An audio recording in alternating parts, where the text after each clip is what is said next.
तयार होते. गाणं तयार ठेवा. सर्व पालकांसाठी सूचना आहे, उन्हाची तीव्रता वाढली. कार्य चालू ठेवा.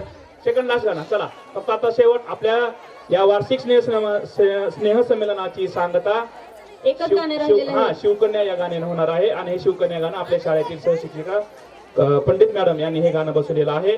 आणि यानंतर